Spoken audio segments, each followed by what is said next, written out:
ಎಲ್ಲ ವೀಕ್ಷಕರಿಗೆ ನಮಸ್ಕಾರ. ಇವತ್ತಿನ ಎಪಿಸೋಡು ಹಲ್ಲು ನೋವು ಮತ್ತು ಬಾಯಲ್ಲಿ ದುರ್ವಾಸನೆ ಬರ್ತಾಯಿದ್ರೆ ಅದು ಕಲರನ್ನು ಹೇಗೆ ಪರಿಹಾರ ಮಾಡೋದನ್ನು ನೋಡೋಣ. ಮೊದಲನೇದಾಗಿ ರೆಡ್ ಕಲರ್ ನಿಮ್ಮ ಎಡಗೈ ಉಂಗುರದ ಬೆರಳು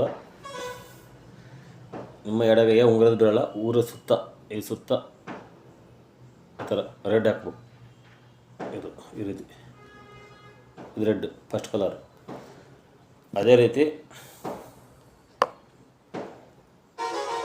ಕಿರುಬೆರಳು ಎಡಗೈ ಕಿರುಬೆರಳ ಉಗುರು ಸುತ್ತ ಸ್ಕೈ ಬ್ಲೂ ಈ ಥರ ಸ್ಕೈ ಬ್ಲೂ ಹಾಕ್ಬೇಕು. ಬಲಗೈ ಕಿರುಬೆರಳು ಉಗುರು ಸುತ್ತ ಸ್ಕೈ ಬ್ಲೂ ಎಡಗೈ. ಅದೇ ರೀತಿ ಬಲಗೈಯ ಉಗುರು ಬೆರಳ ಉಗುರು ಸುತ್ತ ಅದು ಹಳದಿ ಎಲ್ಲೋ ಈ ಥರ ಎಲ್ಲ ಹಾಕ್ಬೇಕು ಈ ರೀತಿ. ಅದೇ ರೀತಿ ಎಡಗೈ ತೋರು ಬೆರಳ ಇಲ್ಲಿ ತುದಿ ಇದು ಮೌತ್ ರಿಫ್ಲೆಕ್ಸ್ ಇಲ್ಲಿ ಬ್ಲ್ಯಾಕ್ ಹಾಕ್ಬೇಕು ಇಲ್ಲಿ. ಅದೇ ರೀತಿ ಹೆಬ್ಬೆಟ್ಟು ಇದು ಮೌತ್ ರಿಫ್ಲೆಕ್ಸು ಇದಕ್ಕೆ ಬ್ಲ್ಯಾಕ್ ಈ ರೀತಿ ಹಾಕ್ಬೇಕು. ಮೊದಲನೇದಾಗಿ ಎಡಗೈ ಉಂಗುರದ ಬೆರಳ ಉಗುರು ಸುತ್ತ ರೆಡ್ಡು. ಅದೇ ರೀತಿ ನಿಮ್ಮ ಎಡಗೈ ಕಿರುಬೆರಳು ಉಗುರು ಸುತ್ತ ಸ್ಕೈ ಬ್ಲೂ. ಅದೇ ನಿಮ್ಮ ಬಲಗೈ ಉಂಗುರದ ಬೆರಳ ಉಗುರು ಸುತ್ತ ಎಲ್ಲೋ.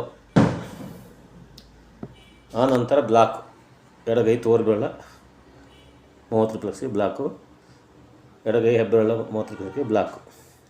ಇಷ್ಟು ಕಲರ್ ದಿನಲ್ಲ ಹಾಕ್ಬೇಕು. ಒಂದು 2-3 ದಿನ ಹಾಕಿದ್ರೆ ಹಲ್ಲು ಕಡಿಮೆ ಆಗುತ್ತೆ. ಅದೇ ರೀತಿ ನಿಮ್ಮ 2 ಕಾಲು ಮುಂಡಿಯ ಕೆಳಗಡೆ 4 ಬೆಟ್ಟು ಹಾಕಿದರೆ ಅದರ ಕೆಳಗಡೆ ಸ್ಟಮಕ್ 36 ಅಂತ ಒಂದು ಪಾಯಿಂಟ್ ಬರುತ್ತೆ.